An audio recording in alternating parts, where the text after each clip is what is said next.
Hola, buenos días, bienvenidos a las mañaneras de LSA. Gracias por el favor de su atención. El día de hoy vamos a platicar con nuestro amigo Alejo Campos. Ahorita les decimos quién es. Alejo, bienvenido a tu casa, las mañaneras de LSA.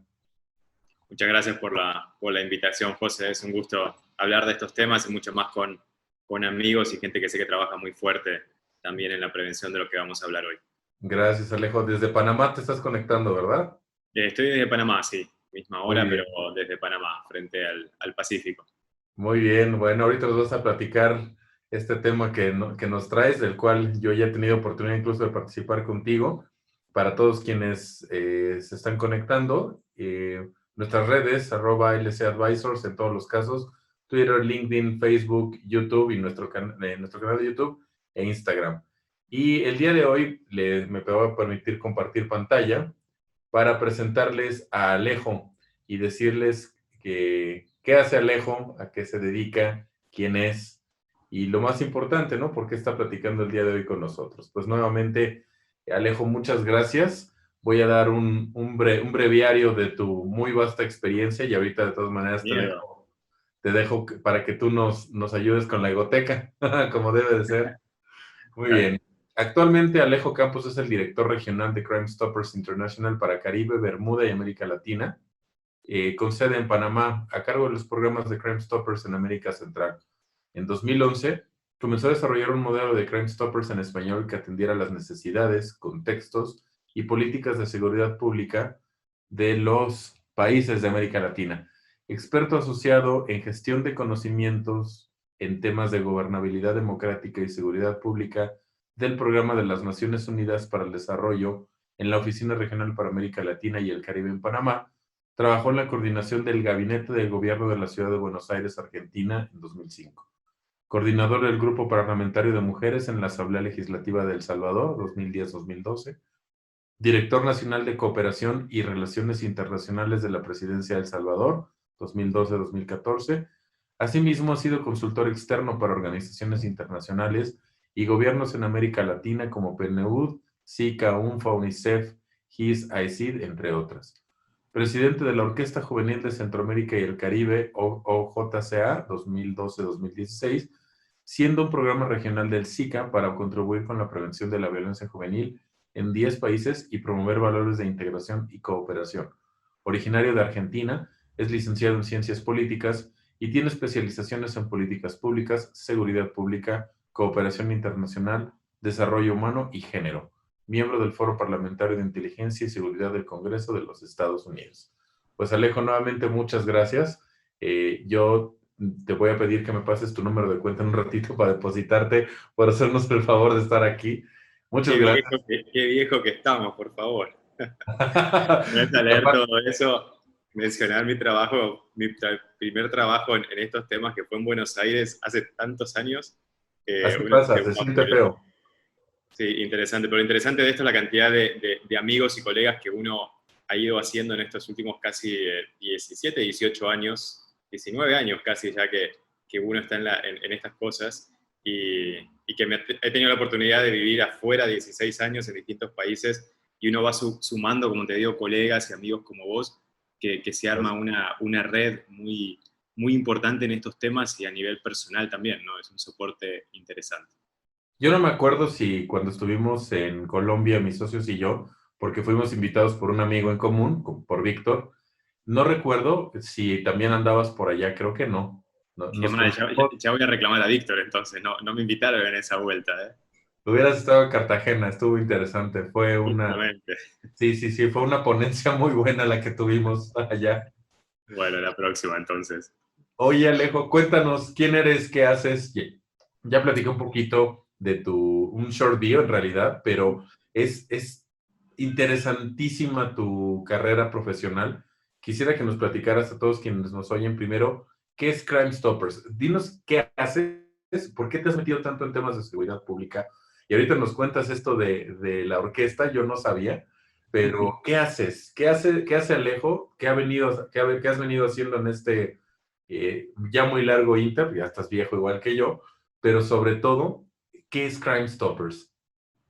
Mira, Crime Stopper es una organización internacional que ya tiene 42 años de existir en el mundo. Nació adentro de la policía de los Estados Unidos, en Albuquerque específicamente, y nació después de un hecho, de un homicidio que hubo en la ciudad. Y imagínate, hace 42 años atrás, Albuquerque no pasaba nada, y de repente hay un múltiple homicidio, y esto pone a toda la sociedad pendiente y empiezan a reclamar qué está pasando. La policía se da cuenta que necesita información y que no la tiene, y entonces empiezan a poner buzones en distintos lugares de la ciudad para que la gente comparta en forma anónima información si es que tenían. Al cabo de un tiempo, cuando abren los buzones, encuentran la información necesaria para dar con el paradero de los que habían hecho este homicidio.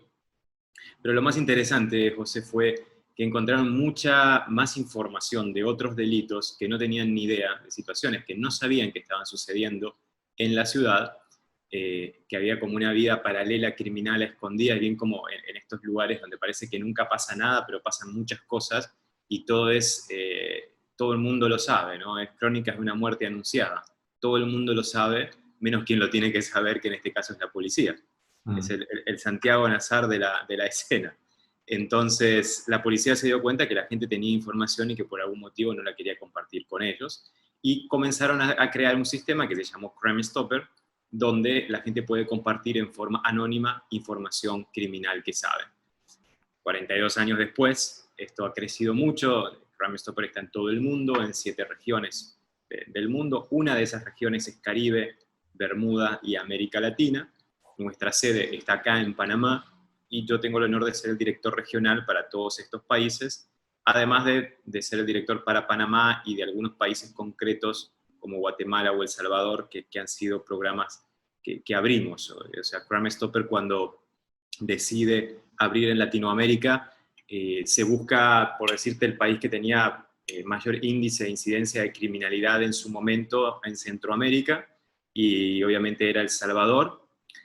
Entonces se hace un plan piloto para El Salvador, porque la idea no era copiar y pegar el modelo americano en un país latinoamericano, sino que era desde la idiosincrasia nuestra en cuanto a la participación ciudadana, a la cultura de la denuncia, a la relación con los diferentes delitos y también con las autoridades. Entonces crear un Crime Stopper que se acomodara a eso.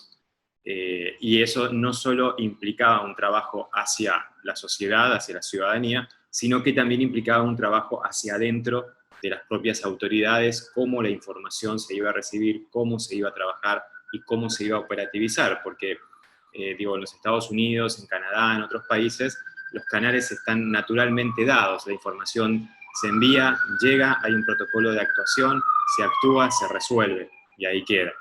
Pero lamentablemente en Latinoamérica tenemos que trabajar un poco más en algunas cosas. Entonces esto fue necesario sentarse con la fiscalía, sentarse con la policía, y en conjunto armar un protocolo de Crime Stopper para Latinoamérica, que luego se fue duplicando en Guatemala, en Honduras, en Panamá, ahora en Paraguay, en Argentina, especialmente en el norte de Argentina, en la zona fronteriza, en Belice, que era un país centroamericano pero de habla inglesa.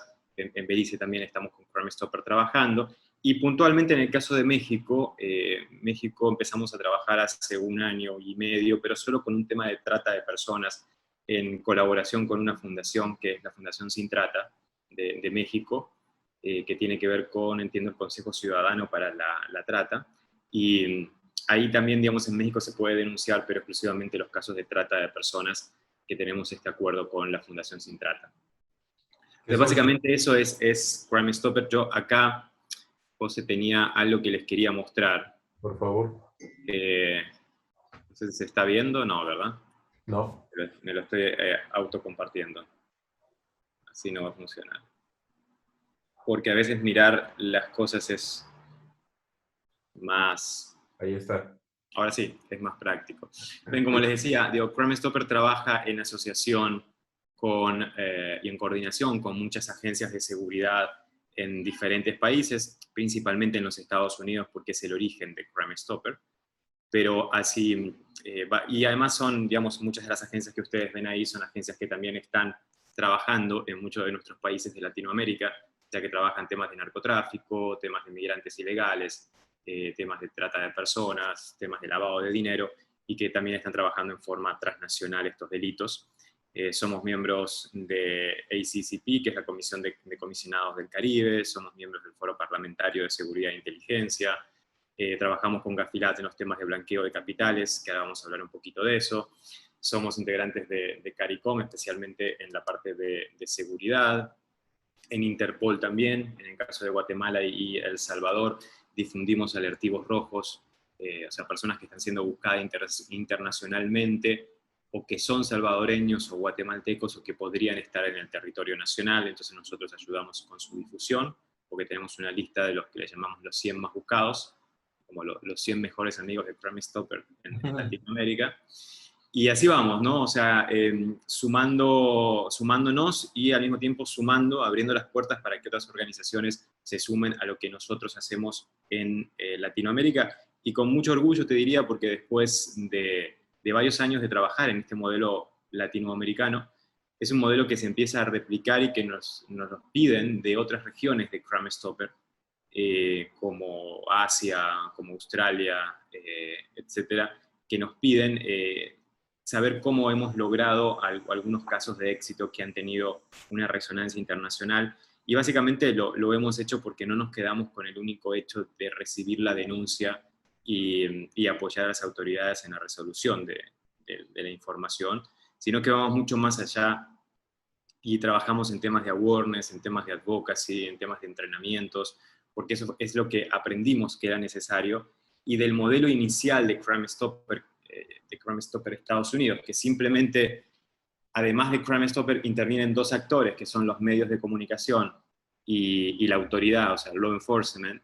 Nosotros entendimos que con esos dos no era suficiente en Latinoamérica, teníamos realmente que sumar y trabajar con la población, con los tres poderes del Estado, obviamente con la autoridad competente, pero no solo la autoridad competente, la policía, porque en nuestra realidad es diferente las competencias. Entonces tenemos que trabajar con todos aquellos que tengan competencia de investigación y operativización de la información, no solo con la policía, que era prioritario incluir al sector privado, principalmente para los temas de blanqueo de capitales, donde ellos tienen mucha información sobre el tema, pero más que nada permitir que los investigadores de las unidades de análisis financiero, de las fiscalías o de las policías, entiendan cómo funciona el negocio legal, para entonces poder entender por dónde en el negocio ilegal se podría estar lavando dinero, y eso es la comunicación fluida con el sector privado logra eso.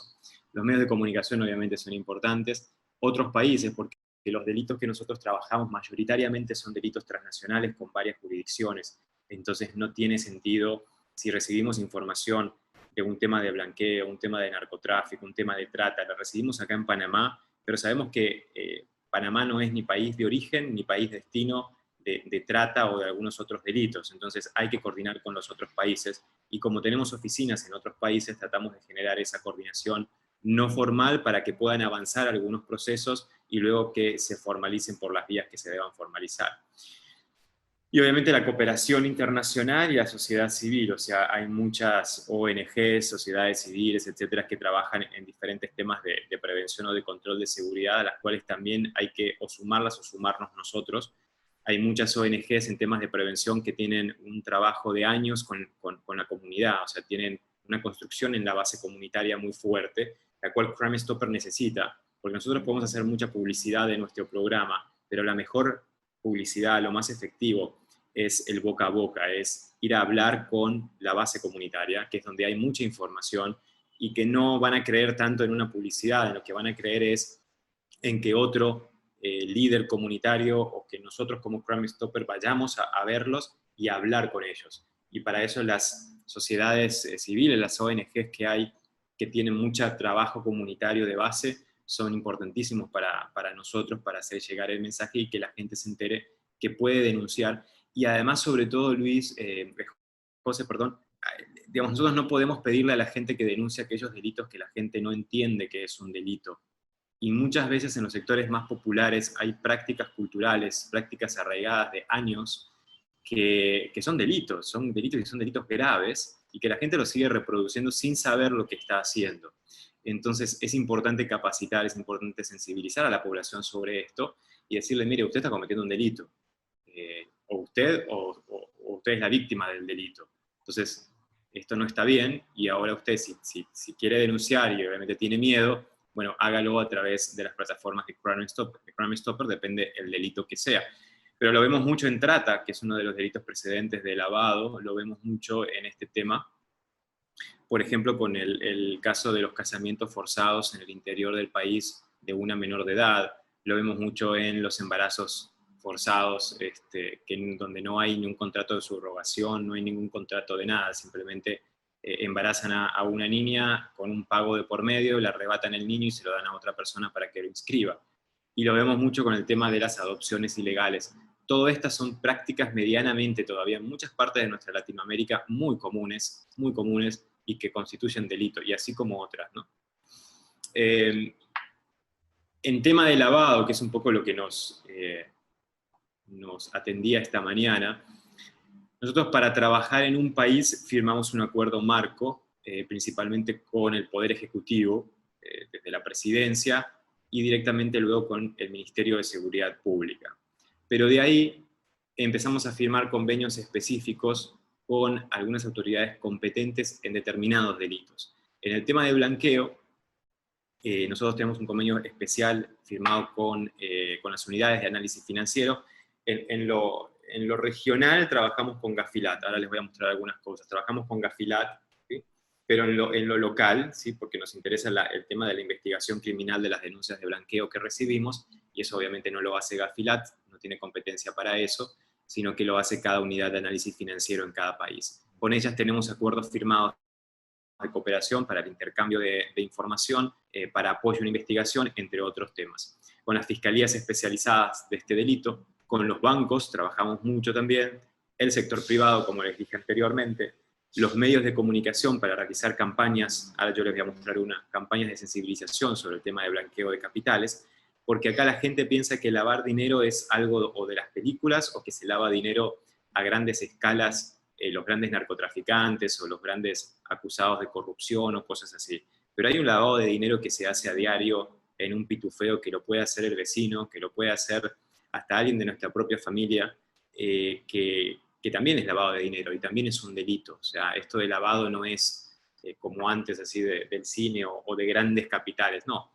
En los sectores populares y en la clase media, sobre todo, hay mucho lavado de dinero que se empieza a dar, donde las estructuras de lavado permean la clase media, y obviamente una clase media que también quiere acceder a ciertos beneficios que se logran con dinero, entonces aceptan este trato, pensando que va a ser una vez sola o que van a ser 2 veces, pero aunque sea media vez, es un delito, y entonces hay que perseguirlo. Y los medios de comunicación ahí son importantes porque estamos mandando mensajes muy claros, especialmente a la clase media en Panamá y en otros países, sobre esto. Y las gremiales, ¿no? Las gremiales, como las cámaras de comercio, también son muy importantes para trabajar estos temas. Y, por ejemplo, asociaciones de la micro y pequeña y mediana empresa son importantes porque hoy en día son un target para el blanqueo de capitales, y eso hay que pararlo. Entonces, como es del programa o del modelo de Estados Unidos, nosotros en lo que hemos también fortalecido mucho en el programa latinoamericano es el tema de las capacitaciones con las autoridades competentes. Esto es sumamente necesario con la autoridad en Latinoamérica. No pasa tanto en los Estados Unidos o en Canadá o Europa, por ejemplo, donde a veces es al revés. Nosotros los llamamos de allá para que hagan capacitaciones acá. Y esto no quiere decir que no haya una capacidad de alto nivel instalada en Latinoamérica en estos temas. Eso tiene que ver más que nada con que muchos de los que están mirando saben, el crimen organizado es sumamente rápido en su forma de cambiar, de mutar, de actuar, de adaptarse. Entonces muchas veces las autoridades están muy capacitadas en una metodología particular de blanqueo de capitales, la que están persiguiendo, en la que están, pero el crimen organizado ya abrió 2 o 3 nuevas más. Entonces ahí es donde hay que atacar. Entonces estas capacitaciones tienden más a la actualización, tienden más a las nuevas cosas que están pasando en el mundo con el crimen organizado, que más que nada a una capacitación de base. Entonces ahí hacemos mucho hincapié en eso. Las campañas de sensibilización que recién les comentaba, las plataformas de denuncias que tenemos 3 plataformas diferentes: sitio web, call center y aplicaciones web. No en todos los países funcionan las aplicaciones, por un tema de seguridad de la propia ciudadanía. Eso lo hemos aprendido, por ejemplo, en el Triángulo Norte, y esto es algo que Crime Stopper ha tenido en Latinoamérica que irse adaptando al contexto, al contexto criminal que vive la ciudadanía. En el Triángulo Norte, donde las pandillas MS-13 y el Barrio 18 principalmente controlan gran parte del territorio nacional y por lo tanto controlan algo que está dentro del territorio, que es la población, a mucha gente en las colonias le piden los teléfonos para ver en qué andan. Y si hay un logo de una aplicación de Crime Stopper, eso puede significar un riesgo de vida o muerte para la persona, porque quiere decir que compartió información o que la va a compartir. Entonces, por las dudas, esa persona no tendría que estar con vida para la estructura de la pandilla. Eso también yo sé que pasa en algunas ciudades de México, donde también hay un control territorial por parte del crimen local, por parte de los cárteles, y puede pasar esto. Entonces, en algunos países la aplicación no funciona. Lo que hicimos fue adaptar el sitio web de tal forma que cuando uno entra desde un teléfono inteligente, se comporta como una aplicación, aunque no lo es. Y luego hay un tema de cooperación técnica regional que hacemos muy fuerte, porque también entendimos que, digamos, podemos tener muy buena información que viene de la ciudadanía, podemos tener las autoridades muy bien capacitadas, con conocimientos actualizados sobre todo esto, pero si no tenemos un marco normativo regulatorio que acompañe todo este trabajo que se ha hecho previamente, entonces se nos cae. Y eso genera una frustración al ciudadano como a las autoridades, ya sea policía, fiscalía y hasta el sistema judicial. ¿Por qué? Porque no hay marcos, no hay leyes robustas, claras y leyes actualizadas. En algunos casos, en temas de contrabando, estamos hablando de leyes que vienen de hace 50 años para atrás. Entonces, las estructuras han cambiado y nosotros estamos juzgando las estructuras con leyes que tienen 50 o 60 años para atrás. Entonces, eso es algo que tenemos que ir cambiando, y por lo tanto también nos involucramos en ese tema, en tema de cooperación técnica, como para ir revisando los marcos regionales de los países e ir actualizándolos con la nueva información que va saliendo. Y hacemos mucha cooperación de intercambio, también de ver qué experiencias exitosas hizo otro país en este tema, pero sin irnos fuera de Latinoamérica, porque entendemos que hay una capacidad instalada y hay mucho conocimiento muy bueno en Latinoamérica. No es necesario irse afuera de nuestras regiones. El tema de la cooperación sur-sur, creo que hay que fortalecerla mucho más en estos temas, porque si un país de Latinoamérica logró resolver un caso concreto a través de su legislación, estoy seguro que eso va a ser fácilmente aplicable en otro país de Latinoamérica. Pero ya si vamos a traernos legislaciones que vienen de Canadá, o que vienen de Europa, o que vienen de Australia, digo, los contextos nuestros son diferentes, y en el marco de ese contexto es donde tenemos que actuar. Y la ley tiene que adaptarse a eso. Entonces, preferimos trabajar mucho con la cooperación sur-sur, y estamos haciendo un trabajo muy grande que ahora les voy a mostrar con Parlatino, que es el Parlamento Latinoamericano. Estas son algunas cosas concretas que hemos hecho en el tema de blanqueo. Yo ahí les puse el link por si alguien lo quiere descargar. Creo que podemos poner el link también en el chat. El año pasado hay un tema que nos preocupa mucho, que es el Trade-Based Money Laundering, que es el tema del blanqueo de capitales a través del comercio. Una de estas metodologías que recién les comentaba, que si bien no es novedosa, no es tan nueva, pero sí es muy nueva para las autoridades en Latinoamérica, especialmente en algunos países. Entonces son temas que hay que empezar a hablar y hablarlos a profundidad, porque además va cambiando todo el tiempo. El año pasado hicimos una reunión en Panamá con los 17 países de Gafilat, invitando a los representantes de aduanas, fiscalías y de las UAF de cada país. Es importante hablar con los tres al mismo tiempo, porque si bien son delitos primero transnacionales, transfronterizos, pero que al mismo tiempo cuando ingresan a un país, el abordaje del delito debe ser interinstitucional, porque si se queda en una sola institución, entonces el abordaje final del delito no logra éxito. Entonces por eso es que es necesario abordarlo desde el tema aduanal, desde el tema de la unidad de análisis financiero y desde el tema de la persecución fiscal. En esta reunión sentamos a todas estas partes con expertos internacionales sobre el tema para empezar a identificar las metodologías de blanqueo a través del comercio que se estaban dando en América Latina, muchas de ellas con origen fuera de Latinoamérica, principalmente Norteamérica y Asia, y poder establecer entonces algunas recomendaciones base para los países de Gafilat.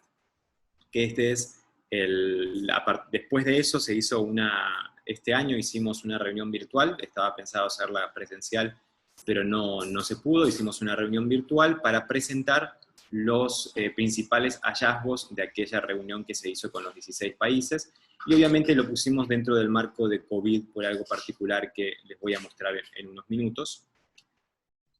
Y aquí hay algunos de los hallazgos más importantes que tienen que ver con esta reunión que se hizo con Gafilat, específicamente en una modalidad que es blanqueo a través del comercio, ¿sí? Ahí hay algunos, yo invitaría a que se descarguen el documento completo, es un documento muy práctico, porque eso es lo que se trató de hacer, con algunos casos, a un estudio de casos concretos también. Pero algunas cosas generales, el tema del desarrollo académico y análisis de contexto regional es clave. Todavía en Latinoamérica seguimos pensando, frente al delito transnacional, seguimos pensando desde un código nacional. Y tenemos que cambiar esa mentalidad, porque no sé, yo ahora estoy en Panamá, pero que Panamá quiera resolver el tema de blanqueo solo desde Panamá no va a ser efectivo, porque el dinero muchas veces no se genera acá, sino que se usa para blanquearse acá, o se pasa por acá para que termine en alguna jurisdicción fuera de Panamá. Entonces ya tenemos 3 jurisdicciones involucradas, entonces plantear la solución desde una única jurisdicción no es efectivo. Y para eso se necesita mucho contexto regional, mucha cooperación entre los países, no solo desde lo público, sino también desde lo privado. Compartir experiencias exitosas entre los países es muy importante, y compartir información de carácter investigativo, y generar cada vez más y fortalecer cada vez más los grupos de investigación transfronterizos, ¿no? Las cooperaciones que hay para... O sea, nosotros recibimos información que muchas veces involucra más de un país, entonces es necesario sentarse con todos los países que están involucrados en ese caso, no solo con donde cayó esa información. Entonces yo les invito a que puedan descargar esto y que puedan darle una leída, es interesante lo que ahí se planteó. Por otro lado, con el Parlatino estamos armando una ley que tiene que ver con comercio ilícito y crimen transnacional organizado, donde hay un apartado muy especial que habla sobre blanqueo, este blanqueo que genera el comercio ilícito y el crimen transnacional. Esta ley es una ley modelo, evidentemente es una ley modelo, es un proyecto de ley modelo, esperamos que ahora en octubre, en el próximo debate, quede aprobada y ya sea válida para todos los países de Parlatino, y nosotros nos hemos comprometido con el Parlamento Latinoamericano y del Caribe en generar, en apoyar con toda la cooperación técnica necesaria, para que una vez que la ley modelo esté aprobada como ley marco, como política pública latinoamericana, se pueda implementar en cada uno de los países, con lo cual eso obliga a una revisión de los marcos normativos y regulatorios de cada país para ver cómo empezar a homologar esas leyes entre los países usando la inspiración de la ley modelo de Parlatino. Entonces, en eso estamos trabajando.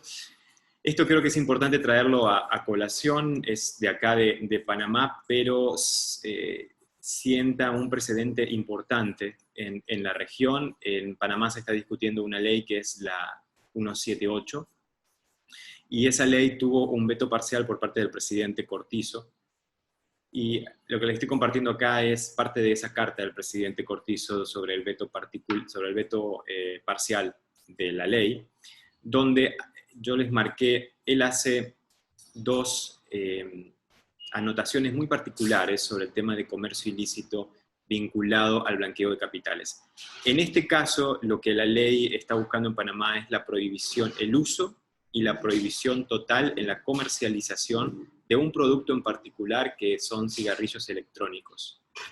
Pero dejando de lado en sí el cigarrillo electrónico, lo que preocupa acá es que la prohibición de cualquier tipo de producto en su comercialización o uso, lo que genera automáticamente es un mercado negro, es un mercado paralelo ilegal.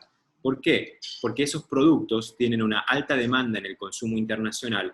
En el caso de Panamá, que es un país que busca ese consumo internacional, no va a dejar de comprar el producto porque haya una ley que lo prohíba. Lo que va a hacer es buscar mercados alternos, mercados negros o ilegales, para poder acceder al producto. Esto, obviamente, incrementa el comercio ilícito, pero más que nada incrementa el lavado de dinero, porque va a generar un efectivo que va a haber que blanquearlo, o sea, introducirlo al sistema financiero de alguna forma, porque genera muchas utilidades. Entonces, como bien lo menciona el presidente Cortizo, él habla de la creación de mercados negros que afectan la reputación como país y las oportunidades de desarrollo logístico. ¿Por qué? Porque estamos hablando que otra vez Panamá sigue siendo señalado en listas grises y en listas negras por blanqueo de capitales, y porque hay empresas internacionales que se fueron o que directamente no vienen a países como Panamá cuando son señalados en estas listas, o cuando las condiciones legales en la comercialización de ciertos productos no están claras. Entonces, frente al riesgo, empresas serias internacionales prefieren irse a otros puertos, prefieren irse a otros países cercanos. Y eso, para bueno o para mal, es lo que tiene Centroamérica, que es una región pequeña donde si no me sirve un país, me voy a otro, porque hay que estar al lado, porque en materia de distancias marítimas es exactamente lo mismo. Entonces, me voy al que me ofrezca las mejores condiciones y al que me ofrezca sobre todo garantías legales en el negocio que yo voy a hacer. ¿Sí? Las empresas internacionales no, digamos, no negocian en ningún tipo de corrupción, en ningún tipo de coimas, en ningún tipo de pagos por debajo de lo legal. Entonces, lo que hacen es irse. Y frente a los temas de blanqueo de capitales, mucho más. O sea, no quieren involucrarse en esos temas. Entonces, creo que eso es algo importante mencionárselos acá y ponérselos, porque siento un precedente de un presidente que ha vetado parcialmente un proyecto de ley diciendo particularmente que el comercio ilícito genera grandes utilidades y que esas utilidades fortalecen el sistema de blanqueo de capitales del país. E incluso si ustedes ven ahí, él menciona el 79% del mercado solo en un producto que es cigarrillos. Estamos hablando del 79% del mercado, o sea, 55 millones de cajetillas anuales, que representa 165 millones de dólares por año en el país. Solo un producto, solo en un país. Multipliquemos esto por todos los países de Centroamérica, por todos los países de Latinoamérica, y no lo multipliquemos solo por los países, tiene que ser exponencial, porque además Panamá es un país donde la población no fuma tanto. Las campañas han sido muy buenas del Ministerio de Salud Pública y la población no fuma tanto como en otros países, sin embargo, representa el 80% casi del mercado ilegal. Entonces, estos temas no son menores y no hay que desatenderlos, y hay que leer en detalle qué significan estos números. Estamos hablando de una recaudación de dinero para el crimen transnacional enorme, enorme, que además debe ser blanqueada en el sistema financiero de los países. A eso vamos. O sea que todo este dinero hoy en día, gracias a las regulaciones que hay en los países que cada vez frenan más el uso de efectivo, hace que el crimen organizado deba inventarse cada vez más metodologías nuevas para poder blanquear el dinero. Y como ustedes ven, es muchísima cantidad de dinero el que se debe blanquear. Estas son algunas otras cosas que tenemos, José, en temas de lo que estábamos hablando recién, adentro de la zona libre de Colón, donde algunas de estas delitos se pueden dar, y hay mucha población que trabaja, pero también que transita todo el día. Tenemos espacios especiales para la denuncia anónima. En tema de lavado de dinero, estamos trabajando con países como Argentina, Paraguay, Panamá, Guatemala y El Salvador, en donde tenemos oficinas que trabajan directamente con las unidades de análisis financiero de esos países en la recepción y en el acompañamiento de la información que se recibe en temas de blanqueo. Entonces, acá estamos recibiendo muy buena información en ese tema. Ya hay casos que están en proceso de judicialización, y a veces, como ustedes saben, las investigaciones en blanqueo de capitales son investigaciones complejas, son investigaciones largas, no son de un día para otro. Entonces, muchas veces la información que la gente manda a través de Crime Stopper sirve para complementar investigaciones que ya están abiertas, porque además en temas de blanqueo son redes, no es una persona que haga blanqueo, sino que si hay una persona, hay una pequeña red asociada a una red más grande. Entonces, muchas veces la información que la ciudadanía en forma anónima comparte viene a complementar espacios grises en los procesos de investigación. Y eso es muy importante porque ayuda a avanzar en la investigación criminal sobre el delito. Acá hay algo que nos preocupa mucho, que es algo que estamos hablando en Centroamérica, y es qué está pasando y qué va a pasar, especialmente ahora, sobre el tema del lavado en tiempos del COVID-19. Hemos lanzado una campaña y afortunadamente hemos estado hablando ya desde hace 2-3 meses atrás sobre este tema, a tal punto que las autoridades ya lo han tomado como propio y hemos logrado que se posicione el tema. ¿Qué pasa? Digo, ustedes saben que durante todo este tiempo de pandemia el crimen organizado no ha parado de generar beneficios, ¿sí? A través de droga, a través de contrabando, a través de otros delitos, se siguió operando, se cambiaron las metodologías, pero se siguió operando y se siguió avanzando, y eso ha generado mucho dinero en efectivo que el crimen organizado tiene. Ese dinero en efectivo que habitualmente, fuera del COVID, digamos, antes del COVID, se blanqueaba o se lavaba a través del comercio, a través de cantidad de comercios, no quiero mencionar ninguno acá para no señalar a ninguno en particular, aunque sea en modo de ejemplo, pero muchos comercios se usan para eso en su facturación. Esos comercios estaban cerrados, o sea que no había forma de blanquear ese dinero a través del comercio, con lo cual se empezó a acumular. Ahora, en este último mes, en muchos países de Latinoamérica se empieza a reactivar lentamente la economía, y eso quiere decir que muchos de estos comercios empiezan a abrir. Aquellos que aguantaron la pandemia empiezan a abrir. Entonces, este es el contexto que vemos, ¿no? Comercios que estuvieron cerrados desde hace 4 o 5 meses, el crimen organizado que acumula ganancias en efectivo, estos pequeños negocios, muchos de los cuales han quebrado o tienen problemas para abrirse nuevamente, que necesitan $5.000, $10.000 como para, por ejemplo, comprar una dotación de alimentos en una tienda, ¿sí? Para reequipar toda la tienda con alimentos, u otros que necesitan comprar alguna materia prima. Son pequeños capitales los que pueden llegar a necesitar para reabrir, no son grandes capitales. Necesidad, como les digo, de estos pequeños capitales de apoyo que pueden ir desde 5.000 a 20.000, tal vez un poquito más, depende del país, y obviamente un gobierno que no tiene la capacidad en Latinoamérica de ayudar a todo el sector de la micro, pequeña y mediana empresa. No puede. O sea, solo puede hacerlo con algunos y va a tener que ser selectivo porque no tiene tanto dinero como para apoyar a todos. Entonces, muchos de esos van a ser altamente vulnerables a que los inviten a blanquear dinero en un sistema que le llamamos pitufeo, a blanquear dinero a través de su comercio ahora que van a reabrir. Y esto hay que sumarlo a acciones de inteligencia que el crimen organizado ha realizado durante este tiempo de pandemia, que nosotros le hemos llamado, y lo compartimos con una agencia también de investigaciones, le llamamos la lista. ¿Qué es esto de la lista? Durante todo este tiempo de pandemia, la gente ha estado en casa y no ha tenido otra opción que comunicarse o trabajar a través de Internet, ¿sí? Redes sociales, Internet, sitios web, lo que sea. Nosotros hemos tenido que estar casi todo el tiempo en el entorno virtual, en el ciberespacio. Y recordemos que el crimen organizado se ha mudado al ciberespacio. Ahí es donde están trabajando en este momento.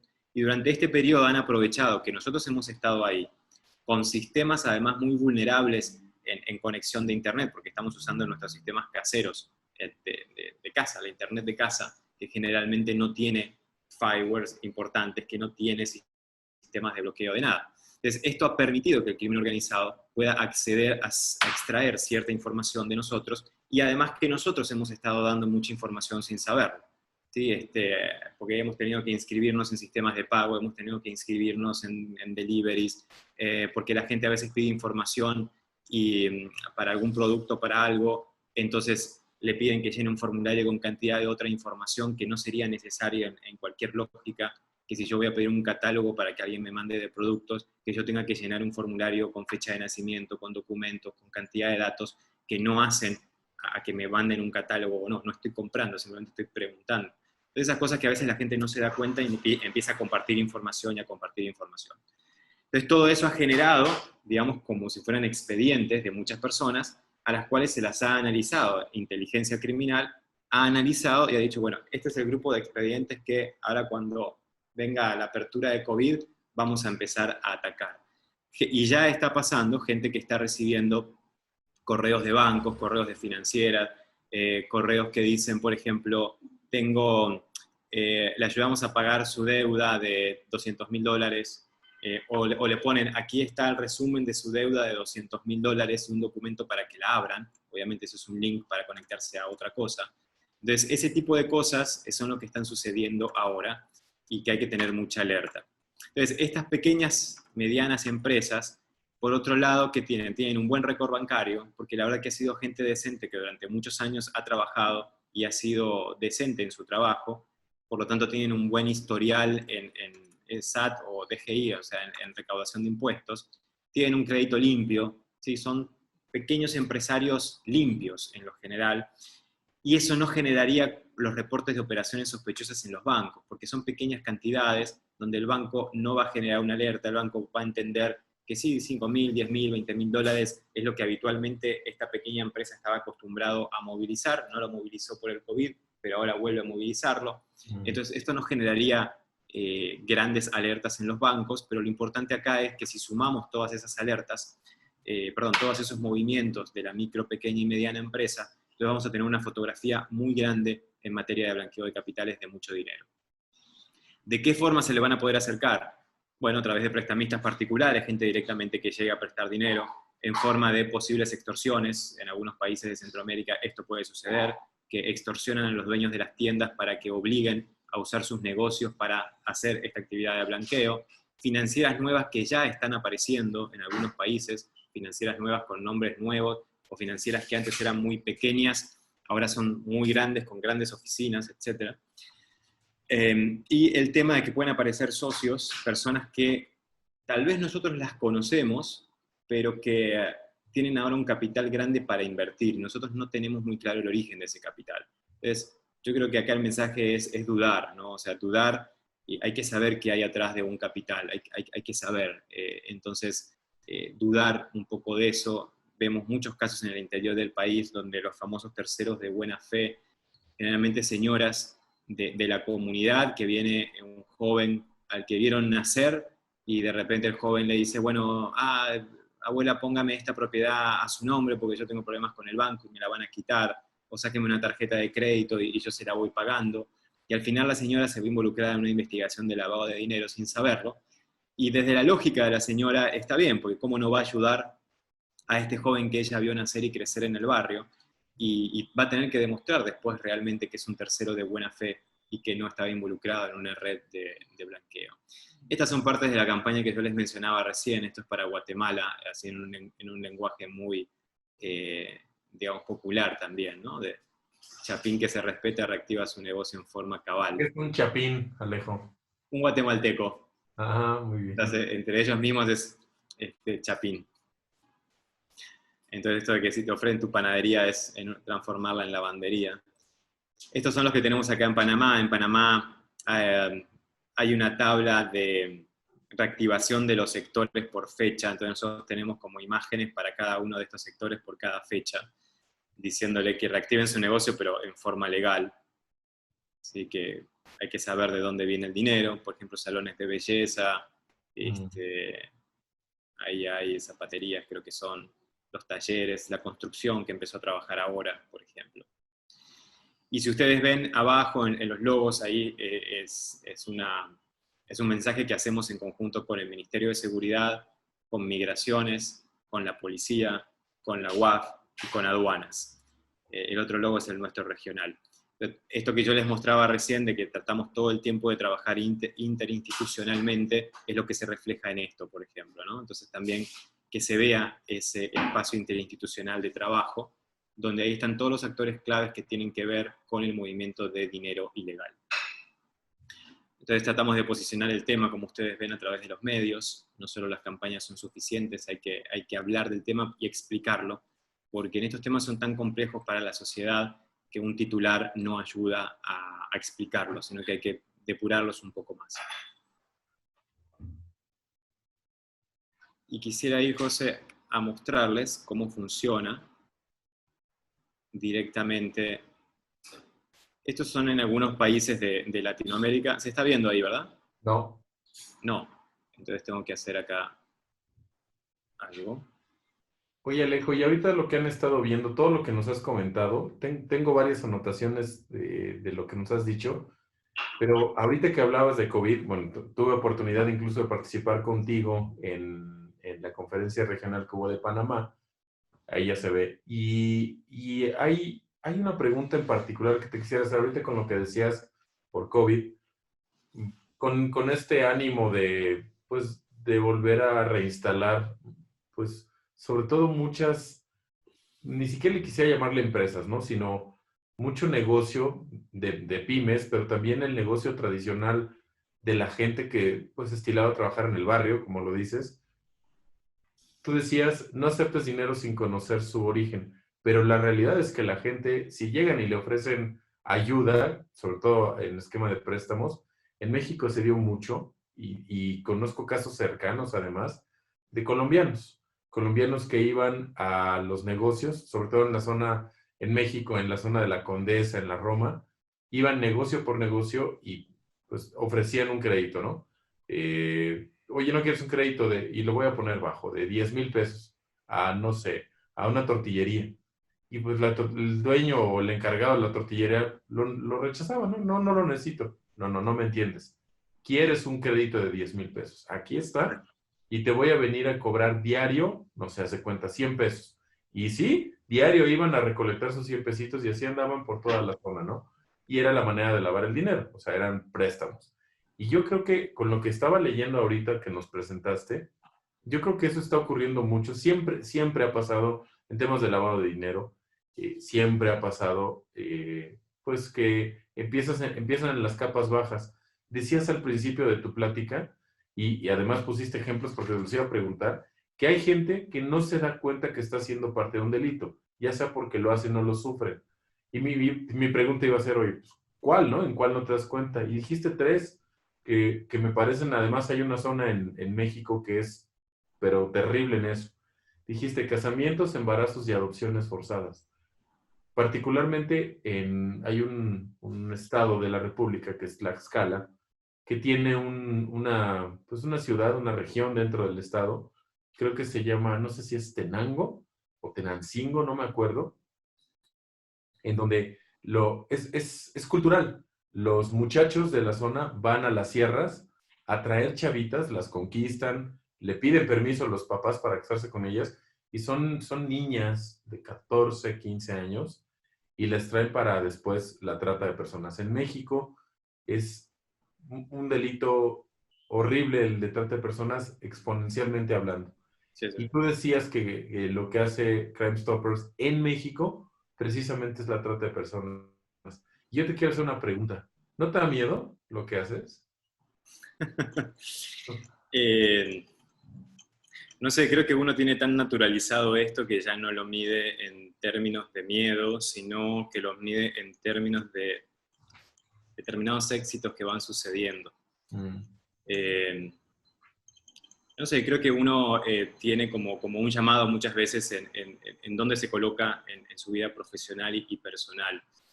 Yo en la medida que pueda ayudar a personas, me es suficiente. Y te pongo un ejemplo reciente acá en Panamá, una niña de 8 años que su mamá la estaba prostituyendo y la estaba abusando sexualmente de ella y prostituyéndola y vendiendo videos de ella en formato de pornografía infantil.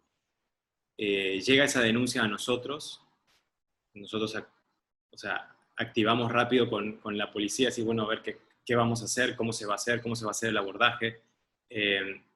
Luego, el mismo ciudadano o ciudadana anónima, no sabemos quién es, manda otra nueva información con un video y eso ya fue contundente y se fue al lugar y todo lo que se estaba diciendo se constató. La, la mujer hoy tiene 16 años de prisión, tendría que haber tenido un poco más, fue un tema ahí de abordaje de fiscalía, pero no importa porque lo importante acá fue salvar la vida de la niña, claro. que la niña se puso en manos de unos familiares que no sabían de esta situación y la están cuidando. Y así te puedo contar cantidad de casos similares en cada uno de los países, y que también, digo, también hay casos de incautación de cocaína, incautación de contrabando de cigarrillos, temas de lavado, captura de más buscados, pero lo más interesante es cuando lográs a través de lo que haces y de lo que tu organización hace, en donde vos trabajás, salvar vidas, ¿no? Y sobre todo de niños y de niñas. Eso creo que te suple cualquier sensación de miedo que puedas tener. Obviamente que te da miedo, sobre todo en estos delitos, porque son delitos Claro. que tienen mucho recurso atrás, ¿no? Estamos hablando de blanqueo, estamos hablando de corrupción, de narcotráfico, estructuras de trata, que son estructuras que tienen mucho recurso atrás, como para poder actuar en contra de toda la organización en el mundo, si quieren. Es que Y uno es un granito de arena muy vulnerable al final en todo esto. le acabas de dar al punto. Yo te preguntaba si no te da miedo porque particularmente en México, donde desafortunadamente es un lugar muy alto el de trata pues de personas y menores de edad, sin duda, no es el delito por sí mismo, viene acompañado con una estructura precisamente. Es una de las, voy a llamarle desafortunadamente, líneas de negocio del crimen organizado, que es en donde hay que realmente observarlo, ¿no? Y fíjate que una pregunta que yo te quiero hacer, pero es que la pregunta por sí misma es rara respecto a cuál es tu caso de éxito más importante que hayas tenido, porque va a ir ligado con algo muy sensible, ¿no? Y nos lo acabas de decir, 8 años, y yo creo que el problema es que hay consumo para ese tipo de actividades, ¿no? O sea, hay quien ve el video, hay quien compra el video, y ese es el verdadero problema. Y viene una delgada línea, cuando hablabas de Panamá y el veto del presidente, tuve oportunidad de participar directamente contigo en una plática y recuerdo que estaba la directora de aduanas y se le hizo la pregunta, ¿no? Que qué opinaba al respecto de este veto presidencial por esta ley y ella pues es gorra gobierno y decía que estuvo muy bien porque hablando de cigarrillo, ¿no? Que el cigarrillo pues es malo para la salud y tuvo una extraordinaria decisión el presidente de frenarlo. Y por otro lado, los que no es que propicies la venta del cigarrillo, sino pues lo voy a decir como es, los interesados en que ocurra, pero también, y al mismo tiempo recuerdo que estaba el director de la zona libre de Colón, dijo, oye, pero es que prohibir no es igual que controlar. Y hay que tener mucho cuidado en la prohibición y en el control, porque si no lo que desatas es el mercado negro, como justo pasó. Dijiste que el 79% era el producto de la venta de tabaco en Panamá, y bueno, pues quiere decir que estás mandando el 80% de la producción a un mercado negro que además pues no va a cumplir con los estándares de salud, si es que se le puede llamar así, en donde lo que aquí en México es la COFEPRIS, que es qué vas a traer y qué requerimientos de salubridad mínimos debes de tener, ¿no? Las famosas normas oficiales. Pues claramente lo que desatas es el contrabando y la piratería de lo que sea. Yo te insisto en esa pregunta. No sé si sea de trata de personas, pero en toda tu vida, que bueno, es vastísimo lo que has hablado porque trae muchos componentes. Trae el componente de crimen organizado en todas sus variantes, que incluye la trata de personas, pero también hay narcotráfico, hay vandalismo. Cuando nos hablabas de el alcance que le pones a la gente para denunciar, pero apps no, porque la misma delincuencia organizada de la zona te revisa el teléfono, ¿no? Está cabrón. ¿Cuál crees que sea el caso de éxito más grande que ha tenido Crime Stoppers en Latinoamérica, me refiero? Crime Stoppers, el que tú diriges.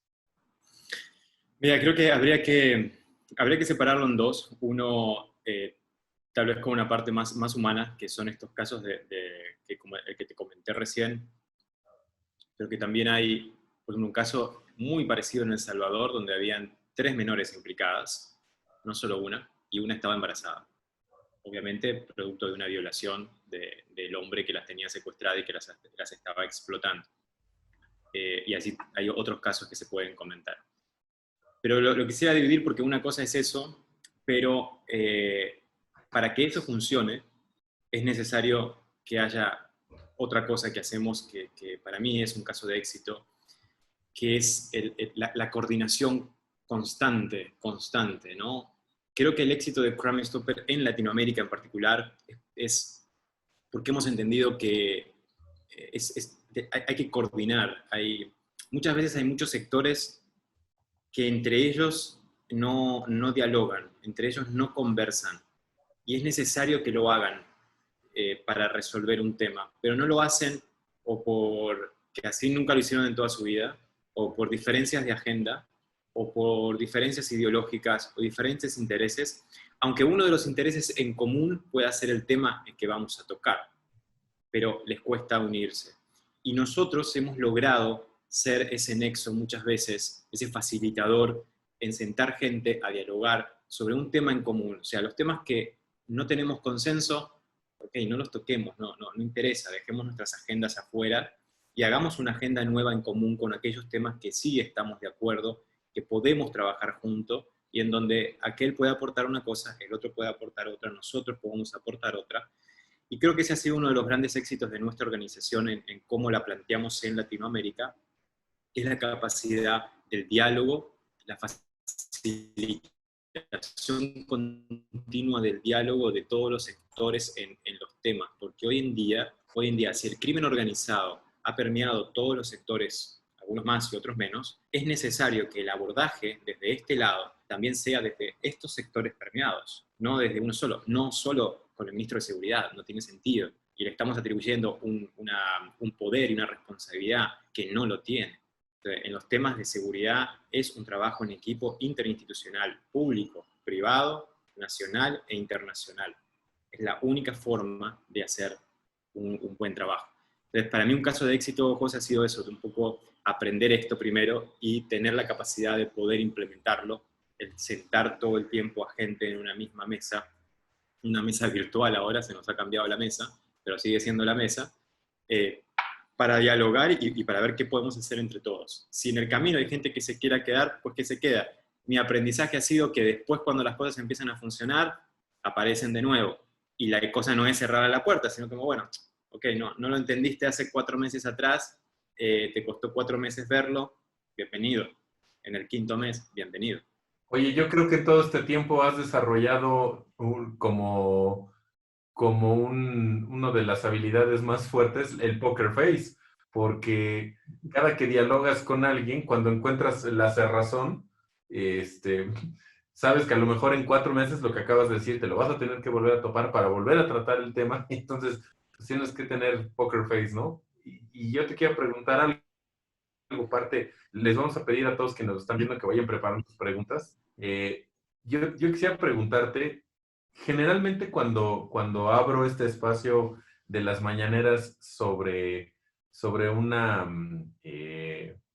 pues, siempre les llamamos, cuéntanos algo que quieras contarnos, publicable o no, una anécdota. En este caso en concreto, quisiera dirigirla un poquito a algo. Cuéntanos una anécdota que hayas tenido donde más trabajo te haya costado tratar algún tema, ya sea con gobiernos o ya sea con iniciativa privada. Trabajas con un montón de organismos, porque esos son, que son coadyuvantes de la autoridad, la gran mayoría de ellos. Y traes la iniciativa pública y el sector público por los dos lados. ¿Con quién te ha costado más trabajo?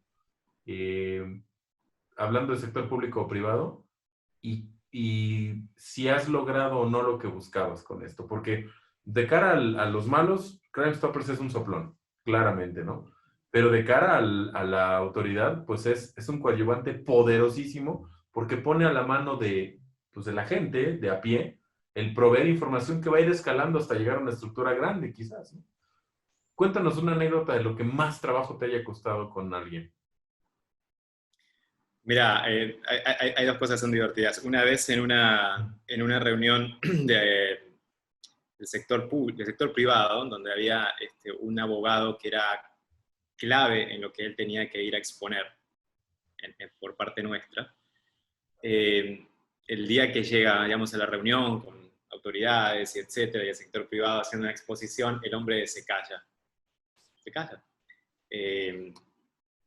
Y no dice nada de lo que él tenía que decir, que ya lo habíamos estudiado, se había consensuado. Y yo no entendía qué estaba pasando. O sea, y frente a todo el mundo tuve que como que salir a salvar la situación, pero yo no tenía la información, porque si hay algo que yo tengo claro en mi función, es que yo soy un coordinador y un facilitador, pero no soy un técnico. O sea, para eso están los técnicos, que son los que tienen que hablar. Pero bueno, sacamos la situación adelante. Después de la reunión le digo, okay, hermano, ¿qué te pasó? O sea, ¿qué pasó acá?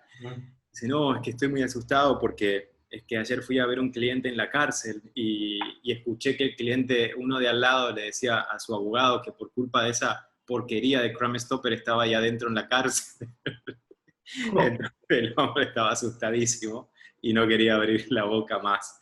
Yo no sé, de casualidad llegó a la reunión. Pero dio como un caso de éxito por un lado, porque, ¿no? O sea, Claro, pero obviamente a veces no todo el mundo está preparado como para eso, y sentirse directamente expuesto en esa situación, aunque nadie sabía que él estaba, eh, digo, ni siquiera era el que trabajaba con nosotros, era un colaborador externo que le habíamos pedido algo puntual. Pero eso sí fue un caso muy divertido. Y, y después, ¿sabes qué? No hay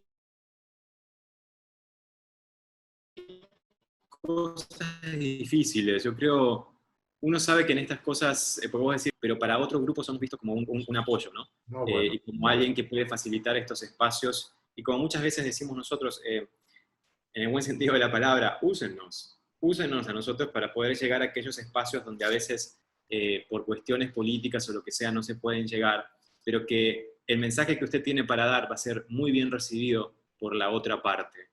y en México es a través de estos tres canales que decías, la plataforma web, un call center y una aplicación.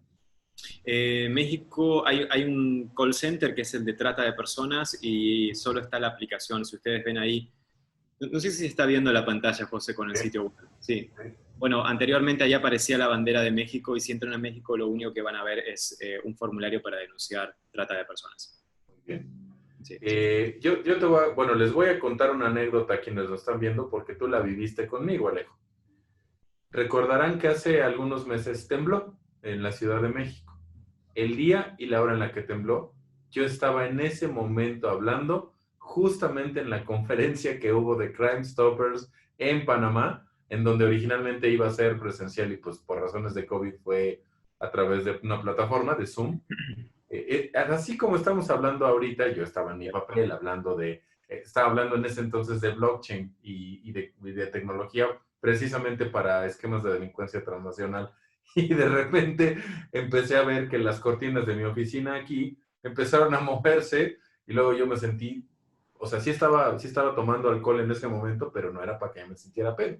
Y empecé a sentirme mareado y alcancé a escuchar el grito por ahí de la casa de ¡está temblando! Y no supe qué hacer. Y yo era la primera vez que tenía una plática con ustedes, con Crime Stoppers, con Víctor, contigo, con Alain, con todos ustedes, y no supe qué hacer, si salir despavorido huyendo con este estoicismo que me caracteriza y gritar. Ahorita te cuento algo de uno de mis socios. O la otra era quedarme hablando, ¿no? Y hay algo que no sabes. Me quedé hablando, como lo notaste, y dije, nada más está temblando, y bueno, ya pasó, y ustedes saben que yo vivo en las orillas de la Ciudad de México, y por ende no se siente tanto el temblor aquí. Pero en México estamos, te diría curados de espantos, no estamos curados de espanto. Los temas de sismos en México son delicados, entonces mucha gente a la que le conté, incluida gente que nos está viendo ahorita de Legal and Compliance Advisors, me hacía burla de cómo es posible que me quedé hablando y pues con la conferencia, ¿no? E incluso también en casa casi fue ¿cómo no saliste corriendo, no? Bueno. No como los músicos del Titanic. Exactamente, fue por eso, o sea, la medí porque aquí no es tan grave y estaba viendo, en el momento que se cayera mi casa, ahí sí ya salía huyendo, no fue necesario, pero me acordé mucho porque cuando fue el sismo horrible de hace 3 años aquí en Ciudad de México, que cayó en el mismo día de cuando tembló en el 85, estaba también en una conferencia, nada más que era telefónica. Yo estaba en el coche, por aquí, por mi casa, y uno de mis socios que nos está viendo, Raúl, voy a hablar de tu valentía y de tu bravía, Raúl. Estábamos hablando por teléfono, a su vez con un invitado que ya estuvo en las mañaneras, con Leonardo Ornelas. Estábamos platicando de un asunto y yo en el coche, en esta zona, sentí espantoso el sismo, de tal suerte que mi socio estaba en la oficina, que es en la colonia del Valle, en donde se siente de la fregada. Gente horrible. Entonces él, muy valiente, nada más escuché un ¡ay, está temblando! Cortó y ya no supe más. Después me enteré que aventó a un asociado, que bajó corriendo por las escaleras aventando a todo mundo. En fin, eso es lo que yo debí de haber hecho en aquella ocasión de la plática, pero por respeto a Alejo Campos, hoy invitado, no lo hice. Gracias. Sí, o sea que yo viví un tiempo ahí en la Colonia del Valle y me Oh, acuerdo la primera alerta vecinal, que aquello era como película de la Segunda Guerra Mundial. Esa bocina y alerta vecinal, ¿de dónde estoy? es Y todo el correcto. mundo a la calle a correr. Sí, se siente mucho en esa colonia, en el DF. Mira, yo recuerdo que después del sismo feo de septiembre de hace 3 años, unos meses después hubo otro sismo, fuerte, no al nivel. Fue no me acuerdo si un jueves o un viernes en la tarde, estábamos en la oficina. La oficina da a tanto Avenida Insurgentes como a una calle atrás que se llama Jesús Urquiaga. Entonces estábamos varios de LSA en el balcón de la oficina de una de nuestras abogadas que da a la calle de Jesús Urquiaga. Estamos en el piso 10. Entonces estábamos platicando, viendo el edificio de al lado, estábamos recargados pues, en el muro de la terraza y estábamos del balcón y estábamos viendo el edificio de al lado que estaba descarapelado por el sismo de hace muchos meses y empezamos a hablar de eso, ¿no? Y así como lo dices tú ahorita, de repente empezamos a oír wow, wow, wow, y nos volteamos a ver todos, pues, con cara de incredulidad, y mi socio, una vez más, haciendo gala de su gallardía, se esfumó, fue bomba de humo, se esfumó y ya estaba en el techo, en la azotea. ¿Dónde pudiera denunciar estos actos de cobardía dentro de En, Crime Stoppers? en Crime Stopper, así, yo creo que es un tema de corrupción, no de cobardía. Te voy a denunciar, Raúl, por valiente y por bravo. Oye, Alejo, voy a ver si hay preguntas del público, si no yo te quiero hacer una en especial, y bueno, en lo que llega. Mucho se ha hablado en todo lo que nos has platicado de Crime Stoppers y los países que están incorporados, sin que digas si no quieres el país, pero ¿hay algún país que se destaque entre todos los que tienes por su baja cooperación? Si quieres no digas cuál. ¿Y en qué? Sí, pero, ¿sabes? Yo creo que no sería justo decir el país. O sea, Mm. vos sabés que en todo esto la voluntad política es importantísima. Muchas veces las voluntades políticas tienen también su agenda en algunos delitos en particular. Entonces, nada, nos toca esperar. En algunos países sabemos que a veces cuando entran determinados gobiernos no va a ser como el momento tal vez de Crime Stopper en delitos que a nosotros nos interesen, sino que pueden ser en otros. Y bueno, vamos ahí. O sea, nosotros trabajamos para el gobierno, por decirlo así, o trabajamos acompañando a los gobiernos, ¿no? No somos una fuerza de investigación o operativa paralela, que eso sería ilegal. Entonces dependemos de ellos y trabajamos con ellos y acompañamos sus políticas públicas en cuanto a los temas de persecución criminal. Si ellos ahora, en un digamos, gobierno nuevo, les interesa estos delitos, bueno, hacia ahí vamos a ir a acompañarlos nosotros, aunque a veces no sean directamente los delitos que a nosotros como organización nos interesen, que son más los vinculados al crimen transnacional. Pero sí, hay países que cuestan más, pero no tanto países, sino que hay gestiones de gobierno que cuestan más que otras, y a veces digamos, obviamente cuando uno maneja información, porque Crime Stopper maneja información muchas veces muy sensitiva en temas criminales, las autoridades competentes, hasta que no demostramos y construimos un vínculo de confianza interinstitucional, les cuesta creer en esto, porque muchas veces puede llegar, sobre todo en nuestro módulo de denuncias para corrupción, o en lavado también, puede llegar información de gente que esté actualmente en el gobierno, o gente que esté en la policía, o gente que esté en la fiscalía, e información con mucho detalle, con pruebas, con fotos, con videos, y claro, es información que también de alguna forma la tiene Crime Stopper y que va a presionar a la autoridad competente o que va a acompañar a la autoridad competente para que suceda algo con esa información, que no va a ser tan fácil, digamos, guardar esa información. Entonces eso es un trabajo que genera su tiempo, que requiere su tiempo de construir la confianza con las autoridades competentes, y en algunos casos que hemos tenido casos públicos de corrupción que gracias a información ciudadana anónima se han dado a la luz, obviamente el gobierno que después sigue de turno nos ve como una posible amenaza, porque si al gobierno anterior pasó esto con una información ciudadana, que era todo legal, que era todo correcto, pero bueno, le pasó esto, a ver qué nos puede pasar a nosotros si también nos denuncian. Claro. Entonces, obviamente, se establecen como las bases con cada gobierno y sí, a veces es un empezar de nuevo. Imagínate, en mi caso como director regional, que veo 22 países, o sea, yo todos los años tengo un empezar de nuevo en uno o en dos lugares al mismo tiempo, donde además al cambiar los presidentes cambian ministros y de ahí todo para abajo, especialmente en seguridad, porque en Latinoamérica siempre el tema de seguridad es un tema político, es un tema de plataforma electoral. Entonces, cuando asuma el nuevo gobierno, eso implica que tiene que haber un cambio que vaya acompañado de las promesas que se hicieron en la campaña, y ese cambio tiene que ver, obviamente, con nuevo ministro, nuevo jefe de la policía, y de ahí todo para abajo. Entonces, todo lo que construiste de un tiempo para atrás, de repente, o sea, hay que volver a construirlo. Afortunadamente, ya en algunos países donde hace tiempo que estamos, si asume un nuevo jefe de policía, igual es alguien que en el gobierno anterior estaba de subjefe de algo o en algún área, entonces ya nos conoce y ya sabe lo que hacemos. Simplemente es decirle, bueno, jefe, cuáles son los temas de interés para la policía ahora, y ahí vamos a acompañarlo, qué necesita, cómo trabajamos, nada más. Pero sí, es muchas veces un volver a empezar. Hay comentarios en Facebook, fíjate qué bonito algo que te dicen por acá, ¿eh? Dice Gisela Gutiérrez, acá en México se cree tan poco en los resultados de las denuncias que la gente prefiere no hacerlas. Qué gran labor para esa organización de superhéroes. Luego dice Adrián Ávile, felicidades, excelente plática. Gisela, a veces la gente no denuncia por miedo, claro. Adriana, son temas muy complejos y sensibles, todo un abanico del crimen organizado. Pues es que lo que hace es muy delicado, Alejo. Y yo quisiera ir tendiendo hacia el fin de la pregunta, de la charla. Sí. Y es una tradición en las mañaneras. Mira, te voy a enseñar mi colección de este lado. Por acá anda la Casa de Papel.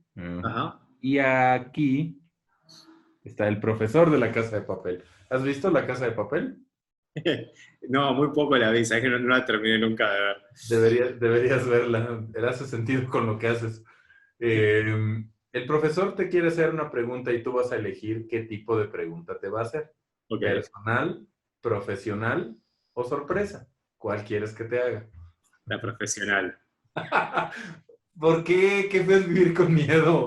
La personal, por deformación profesional, no la voy a elegir, y la sorpresa menos, imagínate.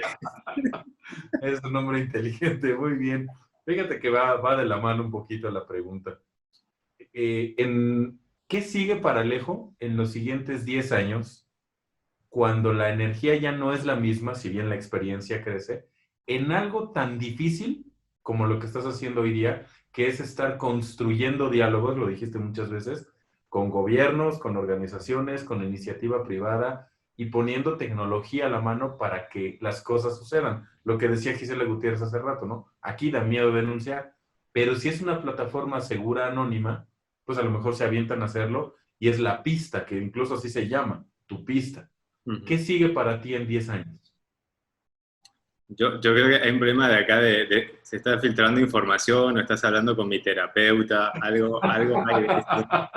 No me gusta esto, ya vamos a culminar la charla. Porque ha sido un tema justamente que lo estoy planteando con el terapeuta y con el coaching en eso, ¿no? O sea que... Es que es un poco obvio, Alejo. Sobre todo es una disciplina difícil la que haces. No, y además, esto no es por... a ver, digo, tengo 40 años. Mis colegas son personas que tienen un poco más de edad. Yo empecé a trabajar muy joven en temas de política, en temas públicos, desde muy joven. O sea, fui presidente de jóvenes del partido político en mi país a los 16 años, y de ahí empecé con toda una formación a nivel político en diferentes organizaciones, en el partido, etcétera, que me llevaron a los 23, 24 años a estar como coordinador de gabinete de un gobierno. Entonces se me han a veces como acortado los tiempos. Entonces llego ahora a los 40, veo a mis colegas de las otras regiones que tienen 60 de promedio, y digo, bueno, o me retiro ya, que esa es una de las opciones, retirarse a los 45, o no. Pero a lo que voy es, Mira, una de las cosas que aprendí hace años atrás, yo he tenido la dicha de pasar por casi que todos los sectores, ¿no? El público, el privado, los organismos internacionales, desde Naciones Unidas cuando trabajaba ahí, he trabajado en asambleas legislativas, adentro de los gobiernos, etcétera. No quisiera tener un cargo de elección, eso lo tengo claro, pero sí creo que quisiera ir hacia la política, porque una de las cosas que sí entendí es que los cambios en el mediano y en el largo plazo se hacen desde el sector político. Se hacen desde la política de los países, pero obviamente yo ya no me mido en materia de un país. Mis 16 años fuera de mi país y la posibilidad de haber vivido en varios países me ha generado, además de supuestamente en mi terapeuta, cierto conflicto de identidad, pasaporte, pero me ha generado una ampliación en la visión de región. Realmente hablo como región y no es un discurso, o sea, realmente pienso como región en toda Latinoamérica. Entonces me gustaría estar en alguna posición de toma de decisión política donde podamos ayudar a la región entera y no por países. Entonces, cuando seas ministro de Y en el seguridad de entendido, un José, país, que vuelvo a repetir, o sea, es importante el trabajo en equipo con todos los sectores y como he tenido la dicha de poder pasar por todos los sectores, medianamente sigo entendiendo cómo poder dialogar con ellos y cómo poder sacar algo en común con todos. Entonces creo que eso habría que aprovecharlo en otra instancia, donde se puedan tomar decisiones que impliquen cambios reales para la gente en nuestra Latinoamérica. oye, pues ahora que te conviertas en ministro de seguridad de alguno de los países, los 22 países donde andas, no te vayas a olvidar que somos amigos, ¿eh? No puede ser regional el cargo. O bueno, si te conviertes en un actor político o en un actor preponderante de un organismo internacional, también, por favor, no te vayas a olvidar de los amigos. Acuérdate cuando temblaba y yo me quedaba en tus webinars. No, y la otra opción clara, 45 años, jubilarme y agarrar un barco y salir. Así que Ay, pues, ¿dónde he oído eso? no puedo ¿Dónde? pasar a Toluca a buscarte, pero te acercas a algún lugar. Yo me acerco ya y nos vamos. Cartagena es un buen punto. Así lo tengo pendiente. Alejo, muchísimas gracias. Tus redes, ¿dónde te encontramos? Y particularmente tu pista, ¿dónde lo Mira, encontramos? la red en Panamá es Tupista PTY, PTY, Tupista PTY, y la mía es Alejo Campos M. En Instagram nada más es lo único que tengo porque me han obligado. Es, Alejo Campos M en Instagram. Muy bien. Alejo, pues muchísimas gracias por tu tiempo, gracias por la charla, por compartirnos lo que ha hecho Crime Stoppers en este tiempo. Pues qué orgullo lo que haces, de verdad, porque claramente pues te pagan y recibes tu billetito, pero lo que haces es algo que yo creo que el nivel de satisfacción de poder ayudar, los dos ejemplos que nos ponías, ¿quién no hubiera podido ayudar a alguien en condiciones de tantísima vulnerabilidad, ¿no? Solamente el proveer una denuncia para que alguien la hiciera y que no quede ahí, ¿no? Te aviso y ahí se queda la denuncia en un inbox a ver quién la pela.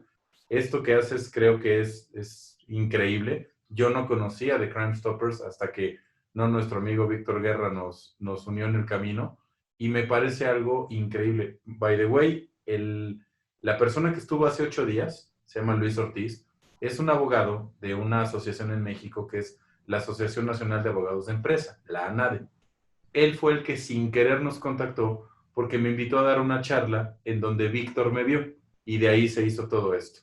Las redes. Es curioso, ¿no? Cómo funciona todo esto. Y by the way, la ANADE, donde me invitó, el creador de la ANADE, Francisco Breña Garduño, que por cierto creo que es su aniversario en estos días, me invitó a trabajar con él hace muchos años en su despacho. Era un abogado laboralista. Entonces, todas las cosas se van uniendo por algo y con un propósito. Totalmente. Entonces, ahora que te jubiles a los 45 años, por ahí veremos quién queda a cargo de Crime Stoppers y continuar esto que es espectacular. Felicidades, Alejo. No, Muy, muchas gracias. Y muy solo padre. para terminar, algo, José, acá los héroes, que alguien decía algo de héroes, los héroes anónimos es la gente, es el ciudadano, es el ciudadano. Todos tenemos recién decía, si tuviera la posibilidad, sí la tenés, o sea, todos tenemos la posibilidad de salvar una vida a partir de una denuncia anónima de algo que conocemos.